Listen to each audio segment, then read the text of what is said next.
Վերջին շրջանում թե համացանցում, թե իրական կյանքում շատ ենք հանդիպում հետևյալ արտահայտությանը՝ կայացած կին։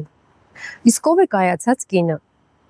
Մենք ապրում ենք մի ժամանակաշրջանում, որտեղ կինը ունի ընտրության լայն հնարավորություն՝ աճելու, զարգանալու, աշխատելու,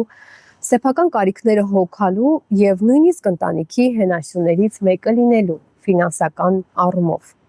Բայց ցավոք, այս զարգացման եւ աճման ճանապարհին շատ կանայք մտնում են մրցակցության մեջ իրենց կողքի տղամարդու հետ։ Սիրելի կանայք, կայանալը մրցակցելը չէ։ Մենք կարող ենք պայքարել կյանքի այլ դժվարությունների դեմ, մրցել մեր երեկվա եսի հետ, աճել եւ զարգանալ, բայց ոչ մեր կողքի տղամարդուն հոգեպես փոքրացնելով։ Որովհետեւ երբ որ հարաբերության մեջ սկսվում է մրցակցությունը, այնտեղ քիչ-քիչ կորում է հարգանքը։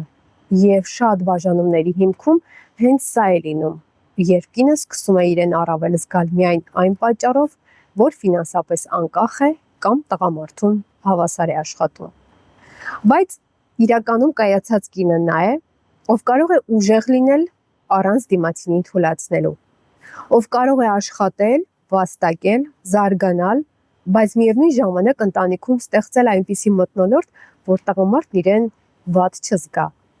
Եթե մենք վերանայենք այս ամենը, վստահ եմ, շատ ընտանիքներ կազատվեն այն խնդիրներից, որոնք հաճախ ստեղծվում են հենց փոխադարձ մրցակցության պատճառով։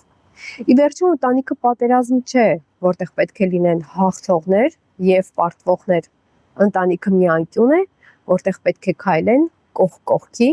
միևնույն նպատակի համար։ Եվ ես ուզում եմ հիշեցնել մի շատ գեղեցիկ երգի բառեր Ջեյմս Բրաունի «Սա տղամարդկանց աշխարհն է», որտեղ ասվում է, որ տղամարդիկ են ստեղծել ամեն ինչ,